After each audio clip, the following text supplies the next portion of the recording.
सतगुरुदेव की जय। सर्व सत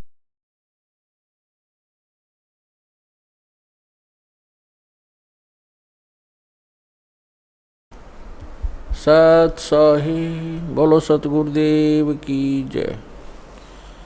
बंदी छोड़ कबीर परमेश्वर जी की जय। बंदी छोड़ गरीबदास जी महाराज जी की जय। स्वामी रामदेवानंद जी गुरु महाराज जी की जय हो।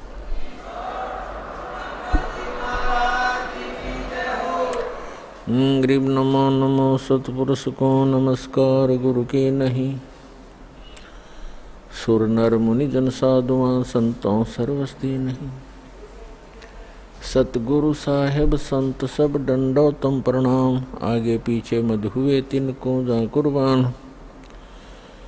नराकार निर्विषम काल जाल भय भंजनम निर्लेपम निज निर्गुणम अकल अनुवेशुनम।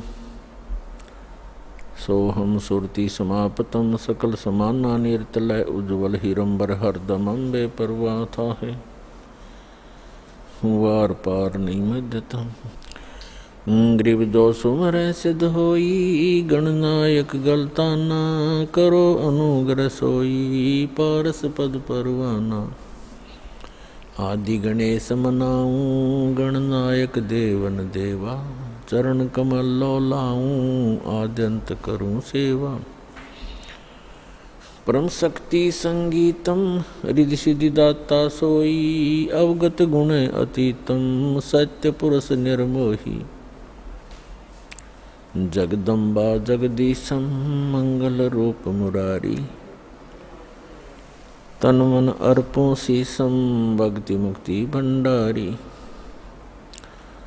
सुर नर मुनि जन ध्यावे ब्रह्मा विष्णु महेशा। शेष शेष मुख गावे पूजे आद गणेशा। इंद्र कुबेर सरीखा वरुण धर्म राय ध्यावे।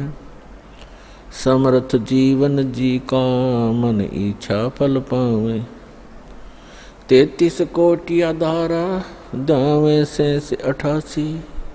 उतरे बहुजल पर कट है यम की फांसी। 33 कोटि आधारा ध्यावे से 88। उतरे बहुजल पारा कट है यम की फांसी। कर चोरों विनती करूं धरूं चरण पर शीश। गुरु जी राम देवानंद जी महाराज ने दियो नाम बख्शीश। कोटि कोटि सिजदा करूं कोटि कोटि प्रणाम। चरण कमल में राखियो मैं बंदी जाम गुलाम। कुत्ता हूँ गुरुदेव का रामपाल दास का नाम। गले प्रेम की जेवड़ी जहाँ खेचो वहाँ जाऊँ। तो करो तो बावड़ू दूर दूर करो तो जाऊँ।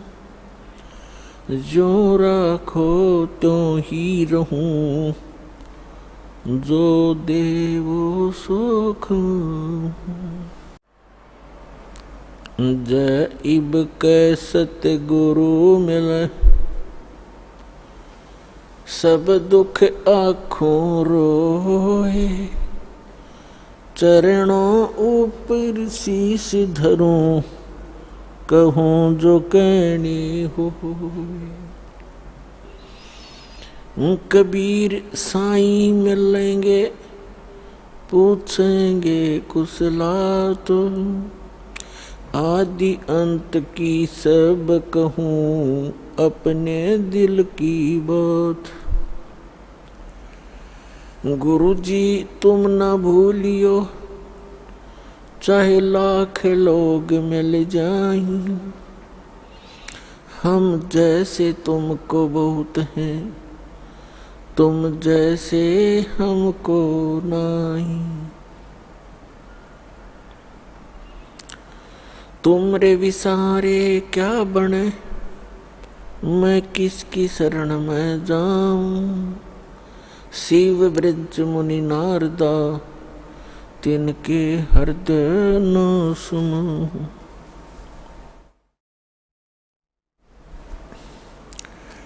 परमपिता परमात्मा पूर्ण ब्रह्म सारी सृष्टि के रचनहार कबीर परमेश्वर जी की असीम रजा से आप सभी पुण्यात्माएं सत्संग सुनने के लिए उपस्थित हैं। जिन पुण्यात्माओं के ऊपर परमात्मा प्रसन्न होते हैं उन्हीं को ऐसे शुभ अवसर प्राप्त होते हैं। पुण्यात्मा परमात्मा कहते हैं, स्वयं आकर के अपना ज्ञान हमारे लिए विस्तार से बताते हैं कि मानुष जन्म पाके जो नहीं रटे हरि नाम, और जैसे कुआ जल बिना फिर बनवाया क्या काम। मनुष्य जीवन का मुख्य कार्य परमात्मा की भक्ति करना, शुभ कर्म करना और पुण्य दान करके अपना मोक्ष कराना। और ये ना करके हम अन्य ही जुगाड़ में यहाँ की अस्थायी व्यवस्था को ही सुचारू बनाने के लिए दिन रात लगे रहते हैं, फिर मृत्यु को प्राप्त हो जाते हैं। परमात्मा कहते हैं ये आपकी बुद्धिमता नहीं है। मनुष्य जीवन का मुख्य काम है पूर्ण संत की खोज करें, उसके पश्चात उसके बताए अनुसार शास्त्र अनुकूल साधना मर्यादा में रहते हुए करे और अपने निर्वाह के लिए भी कार्य करे। क्योंकि यहाँ आपको ऐसा स्थान मिला है और ऐसा शरीर है, ये किराए पर चलेगा। इसमें सुबह शाम कुछ डालते रहोगे तो ये आपका बॉडी, आपका शरीर काम करता रहेगा, अन्यथा ये खराब हो जाएगा। और जिस लोक में आप रह रहे हो यहाँ कर्म करके ही प्राप्त होगा। और जो सत साधना जिसको मोक्ष प्राप्ति की विधि कहते हैं कि जो सच्ची साधना सतगुरु से प्राप्त हो जाती है, उस भक्ति के करने से पूर्ण मोक्ष हो जाता है। पूर्ण मोक्ष प्राप्त प्राणी उस लोक में चला जाता है जहां पर इसको कर्म किए बिना ही प्राप्त होता है। श्रीमद् भगवत गीता के अंदर उसको निष्कर्मे मोक्ष कहा है। वहां जाने के बाद कोई भी बगैर काम किए ही आपको सब कुछ प्राप्त होगा। इसलिए आप जिस स्थान पर रह रहे हो, ये आपने कर्म करते करते भक्ति करनी पड़ेगी। निर्वाह के कर्म करते करते आपको भक्ति के कर्म भी करने पड़ेंगे। इसलिए प्रत्येक सदग्रंथ के अंदर जो प्रावधान है वो इसी प्रकार का है। सबसे पहले आपको श्रीमद् भगवत गीता का प्रमाण देते हैं कि उसमें कैसी भक्ति करने को कहा है और उस भक्ति के करने का तरीका कौन सा है और वो साधना है कौन सी। श्रीमद् भगवत गीता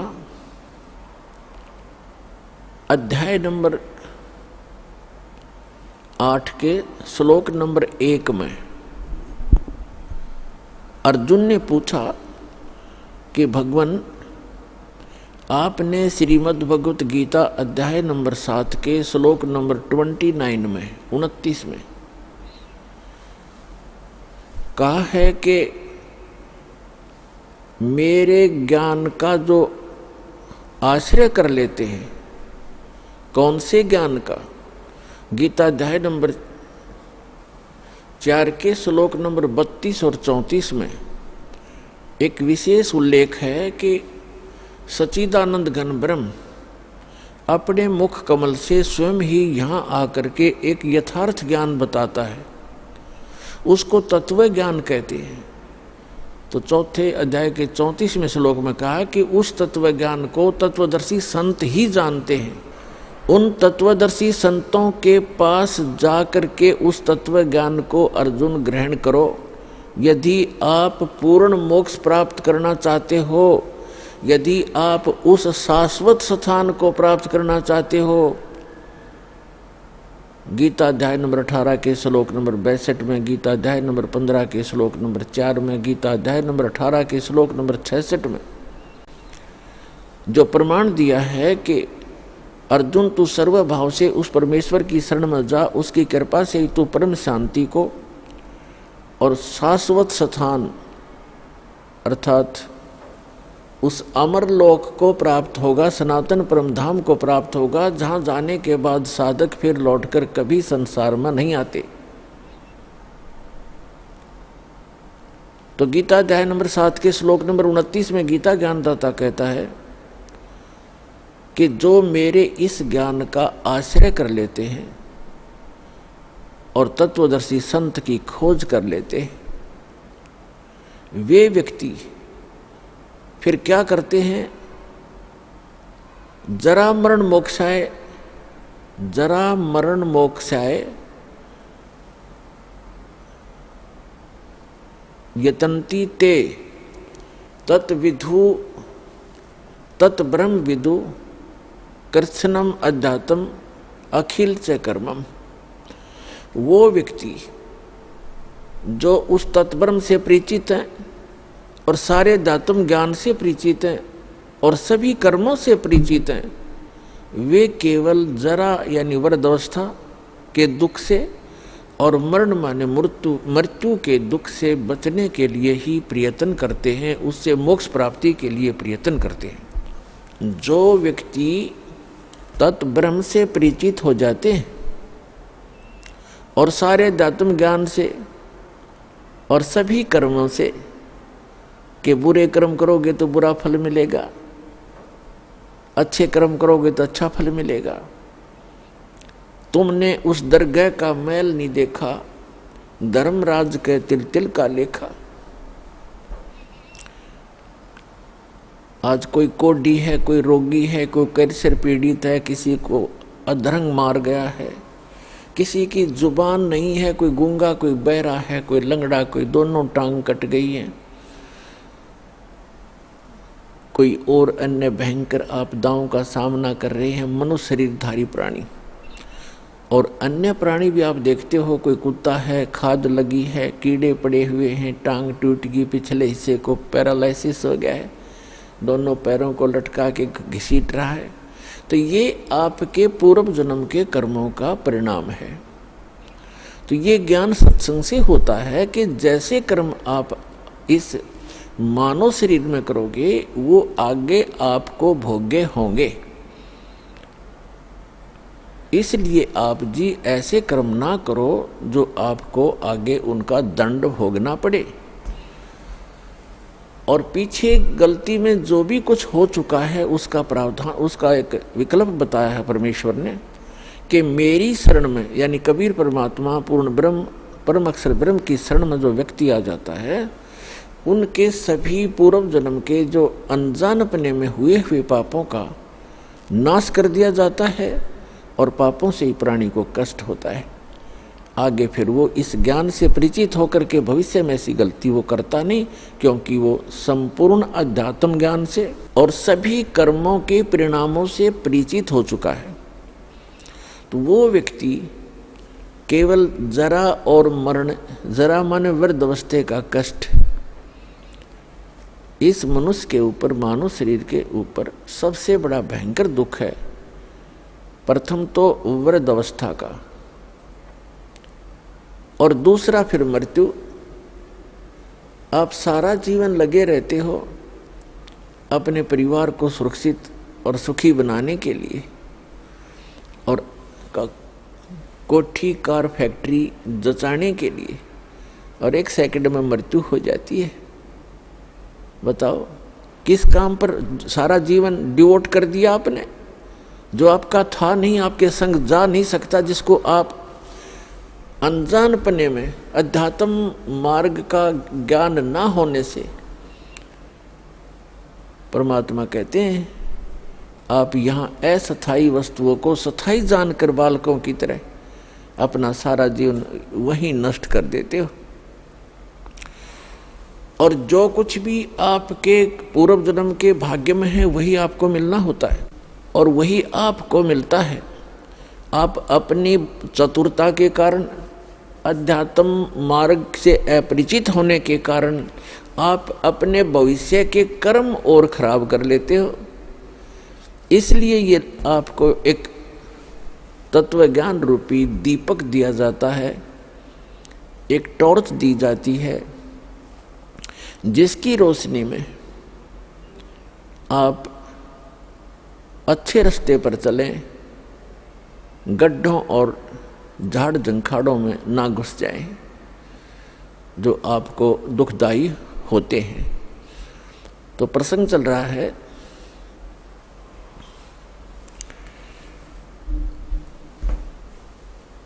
कि जरा और मरण से छूटने का प्रयत्न जो करते हैं,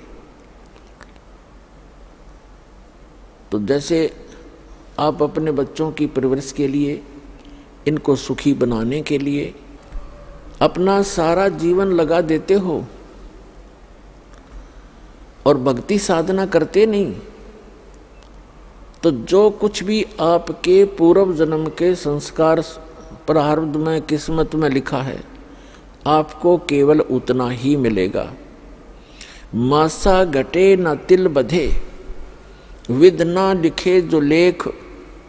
परमात्मा ने, विधाता ने आपके कर्मानुसार जो भी आपके प्रारब्ध में, आपकी किस्मत में जो लेख लिख दिए, वो आपके किसी प्रकार के भी प्रयत्न से ना कम हो सकते हैं, ना वो बढ़ सकते, अच्छे या बुरे।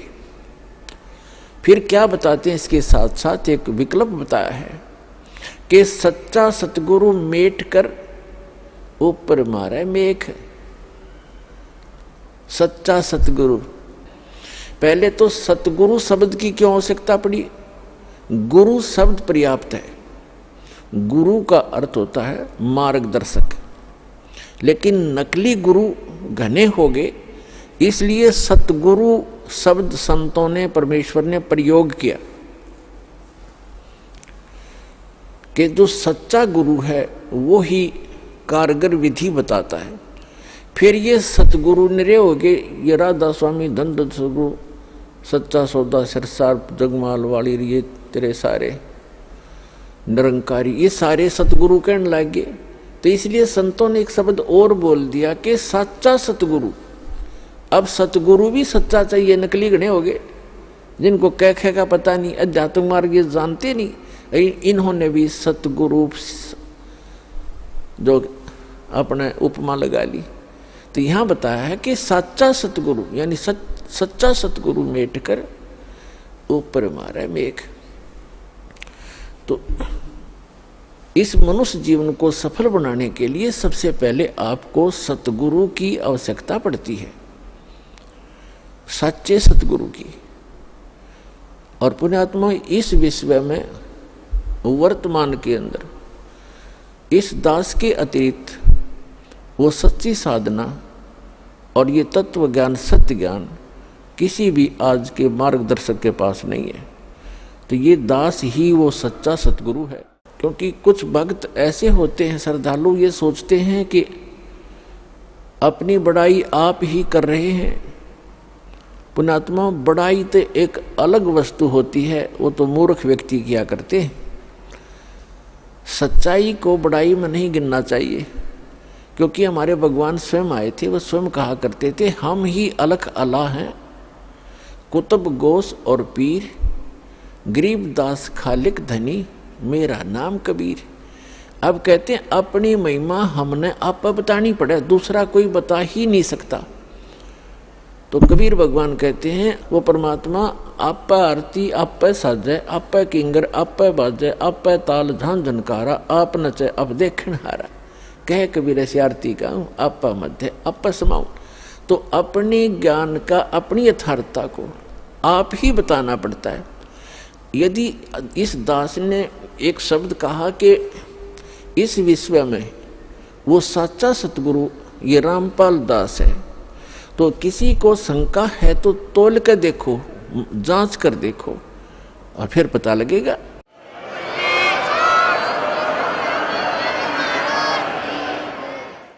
और फिर अपना कल्याण कराओ, अपना लाभ उठाओ। इतनी सी बात है, इसमें मान और बड़ाई की बात नहीं है। सच्चाई कहना कोई पाप नहीं, कोई बड़ाई नहीं, अभिमान नहीं।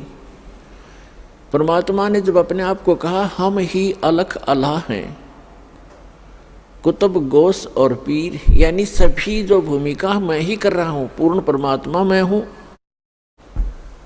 और कुतुब यानी संत, पीर, गुरु, ये सब कुछ, सब भूमिका मैं ही करने आया हूं। जैसे आदरणीय रामानंद जी को परमात्मा कबीर जी सतलोक लेकर गए थे, फिर उनको वापस छोड़ा। आदरणीय स्वामी रामानंद जी परमात्मा से परिचित होकर कहते हैं तुम साहेब तुम संत हो, तुम सतगुरु तुम हंस, गरीब दास तेरे रूप बिना और न दूजा अंश। तुम साहेब तुम संत हो, तुम आप ही परमात्मा हो, साहेब माने भगवान, और तुम साहेब तुम संत हो, संत भी आप ही हो, जो एक संत के अंदर क्वालिटी होनी चाहिए। तुम साहेब तुम संत हो, तुम सतगुरु तुम हंस, आप ही सतगुरु हो जो सच्चा ज्ञान रखते हो। और हंस एक सच्चा भक्त कबीरदास, कबीरदास, कबीरदास, उन्होंने अपने साथ दास लगाया हमारे लिए संकेत करने के लिए कि यहाँ अभिमान नहीं चलेगा। मर्द गर्द में मिल गए वो रावण से रणधीर, और कंस के सी चानोर से वो हिरणाकुश बलवीर। जिन्होंने यहाँ मर्दानता दिखाई, जिन्होंने यहाँ बकवाद घड़ी, इसे बलि चले गए जिनकी जड़ामूल से समाप्त हो गए। तो यहाँ अधीन बनना पड़ेगा, और जितना आप अधीन नम्र रहोगे भगवान आपके उतना ही निकट आएगा। तो ये सभी जो परमात्मा ने रिहर्सल करके दिखाया हमारे लिए। तो रामानंद जी कह रहे तुम साहेब तुम संत हो, और तुम सतगुरु तुम हंस। हंस माने एक सच्चा भक्त जो सभी बुराइयों से बच के गुरु मर्यादा में रह के जो सत भक्ति करते हैं उनको हंस कहते। जैसे हंस एक पक्षी होता है, उसके अंदर एक विशेषता दी है प्रभु ने कि वो किसी भी सरोवर पर होगा, वो मच्छी नहीं खाता, मछलियां नहीं खाएगा, जीव हिंसा नहीं करेगा, वो केवल मोती खाता है, मोती, ये पहचान है उसकी। फिर उसके अंदर एक विशेष गुण है कि दूध में 1 गिलास 1 किलो दूध में 1 किलो जल मिला दो आप, और जो ही वो चोंच उसमें डालेगा अपने आप दूध अलग हो जाएगा और जल अलग हो जाएगा। उसमें ऐसा गुण दिया है दाता ने। तो दूध ग्रहण कर लेगा, जल को छोड़ देगा। तो इस प्रकार कहते हैं भाई कोई काम करने से पहले दूध और पानी छान लेना चाहिए। यानी हंस का अर्थ है जो बुराई त्याग के केवल सच्चाई को ग्रहण करने वाले को हंस कहते हैं। तो कहते हैं तुम साहेब तुम संत हो, तुम सतगुरु तुम हंस, और गरीब दास आपके बिना तो और न दूजा अन्न से, आप ही मालिक हो। तो इस प्रकार अपनी जानकारी स्वयं देनी पड़ती है, अपना ज्ञान बताना पड़ता है, इसको अभिमान ना समझें। फिर जो प्रसंग चल रहा है कि जो क्रियाएं आप करते हो इस जीवन में, और यहाँ कोठी और बंगले बनाने के लिए परमात्मा कहते हैं कहा चढ़ावे मैडिया ये कोठी, लंबी भीत उसार, और घर ते 3.5 हाथ गणाते 4.25। कहते क्यों बड़े बड़े इतनी लंबी लंबी कोठियां बनाने पर लगा रहा भोले आदमी, जो काम करने का वो कर। घर तो 3.5 हाथ गणाते 4.25। इस मानव का जो शरीर है प्रत्येक का, उनके अपने ये हाथ इतना बोलते हैं यहाँ से लेकर यहाँ तक, इसको कहते हैं ये आपके 3.5 हाथ कि आपका शरीर होता है। घर चाहिए तो इतना पर्याप्त है आपके लिए, और घना तो 4.25 है, 3.5 हाथ हो न तो 4.25 बना ले।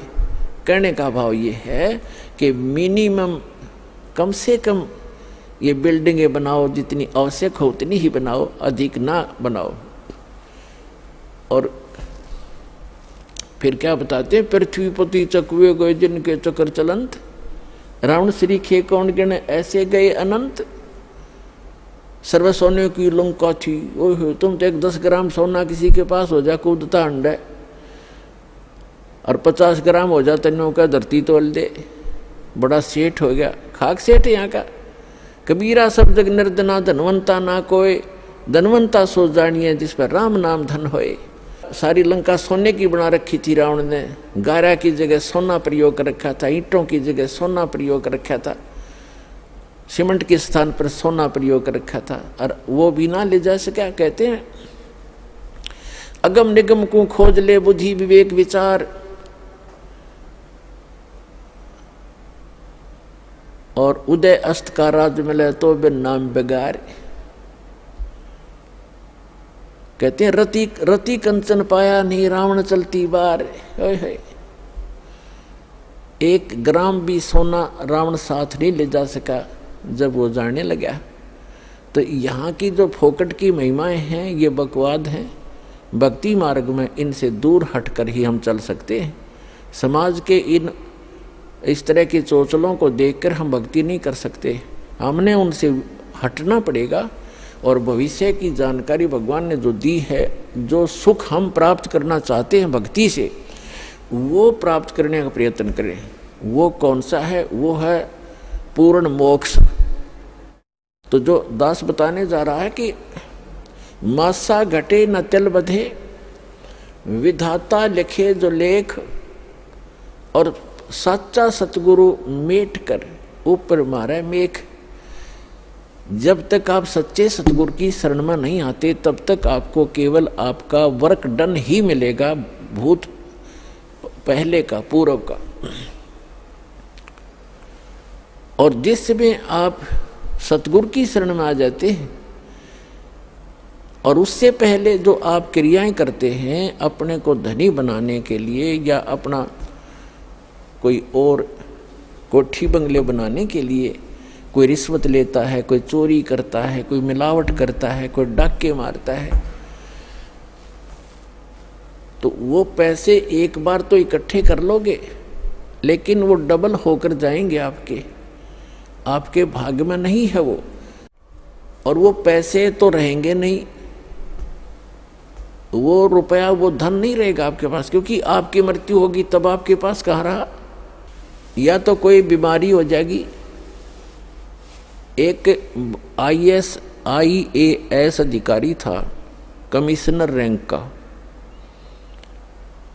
और उसने रिटायरमेंट होने से पहले अपनी लड़की का विवाह किया 6 महीने पहले। उसने ये सोच करके, वो एक MD पद पर विराजमान था किसी महकमे का, और उसने ये सोच कर किया था कि अब जितने भी मेरे अंतर्गत अधिकारी हैं सभी अच्छा दान देंगे, खूब धना होगा, ऐसे किया। और खुद भी अच्छा पैसा, अच्छी पार्टी सिलेक्ट करी उसने अपनी बेटी के लिए। उस समय 3.5 लाख रुपए उसने अपनी लड़की के विवाह पर लगाए सन 1981 में। उस समय के 3.5 लाख आज के 3.5 करोड़, ये समझ लो। और लड़की का विवाह कर दिया, वो स्वयं रिटायर हो गया। विवाह के 6 महीने के बाद, यानी वो रिटायर हुआ ही था, कुछ दिन के बाद उस लड़की का तलाक हो गया, छोड़ दिया।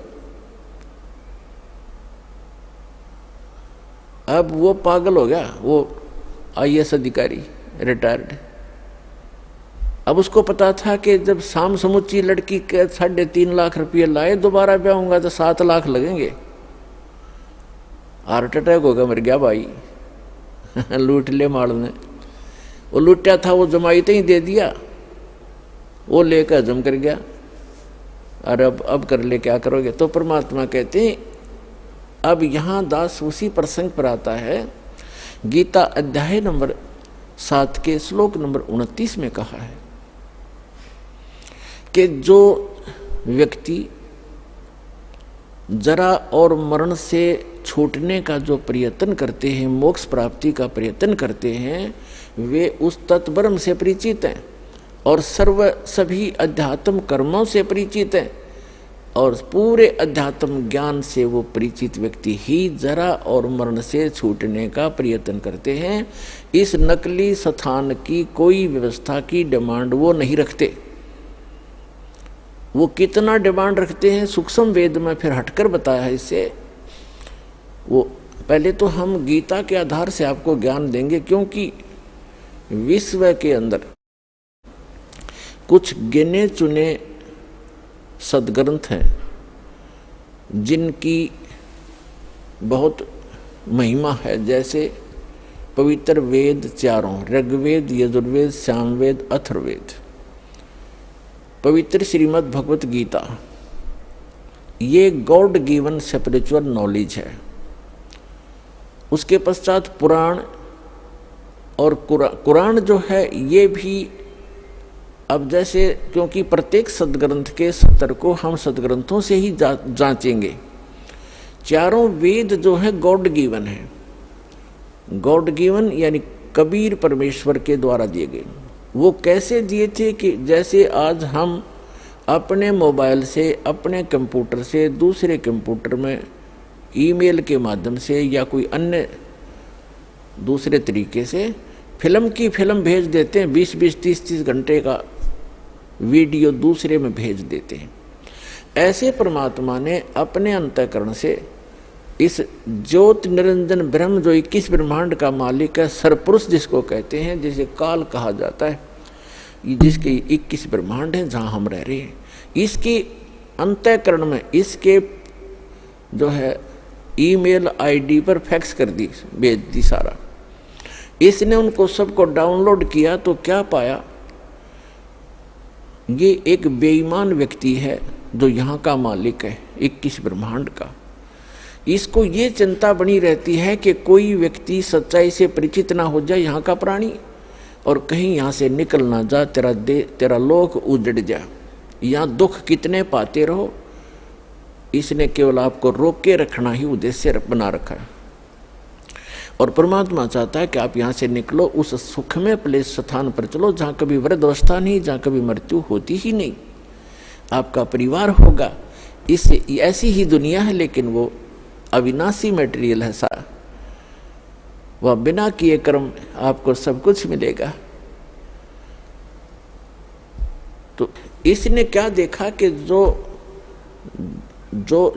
कंप्लीट स्पिरिचुअल नॉलेज था वो, उसमें से इसने देखा कि जिस हिस्से में उस पूर्ण परमात्मा की विधि लिखी थी भक्ति करने की, और वहाँ का सुख लिखा था, वहाँ क्या स्थिति है कंप्लीट लिखी थी, इसने उसको नष्ट कर दिया, छुपा दिया। और केवल उसमें से ये 4 वेद जो बनाए गए हैं, इनको बाद में विभाजित किया गया, तो सारा ही एक वेद है। इसमें अलग अलग से पोर्शन बना रखे थे, ये अध्याय थे। तो इसने ये 4 वेद रख लिए, वो मेन जो करीम थी वह खत्म कर दी, छुपा दी। उसके बाद जो इसने श्रीमद् भगवत गीता का ज्ञान श्री कृष्ण जी के अंदर प्रवेश करके दिया, उसमें इसने थोड़ी सी मिलावट की। वेदों का ज्ञान प्लस में कुछ अपना अनुभव, अपनी तगड़मबाजी इसने इस गीता में मिलाई है, लेकिन घना खराब नहीं किया इसने इसे। फिर उसके बाद ये दोनों स्पिरिचुअल नॉलेज हैं गॉड गिवन। गॉड जैसे पवित्र चारों वेद गॉड गिवन है, कबीर गॉड गिवन, और श्रीमद् भगवत गीता का ज्ञान भी गॉड गिवन है, कबीर गॉड गिवन है, लेकिन थोड़ा सा मिक्स इसने किया है अपनी तरफ से। युद्ध करवाने के लिए और जीव को थोड़ा सा भरमाने के लिए। कैसे? प्रमाण के लिए, उदाहरण के लिए। श्रीमद् भगवत गीता अध्याय नंबर 3 के श्लोक नंबर 7 और 8, 9 में इसने कहा है, वैसे से 1 नंबर से शुरू हो जाता है। उसका सारांश ये है कि अर्जुन, यदि तू हठ योग करके समाधि लगा के एक स्थान पर बैठ गया, कर्म सन्यासी बन गया, तो तेरा निर्वाह कैसे चलेगा? इसलिए तू कर्म योगी बन और भक्ति भी कर। कर्म योगी का अर्थ है काम करते करते अपनी भक्ति साधना करनी चाहिए, और यही सूक्ष्म वेद में है। नाम उठत नाम बैठत नाम सोत जागबे, नाम खाते नाम पीते नाम सेती लागबे। और यही यजुर्वेद के अंदर है। यजुर्वेद अध्याय नंबर 40 के श्लोक नंबर 15 में कहा कि ओम करतो समर किलबे समर करतुम समर। ओम नाम का जाप काम करते करते सिमरण करो, विशेष कसक के साथ सिमरण करो। मनुष्य जीवन का मूल उद्देश्य से परिचित होकर के ओम नाम का सिमरण करो। ये तो है ब्रह्म तक की साधना।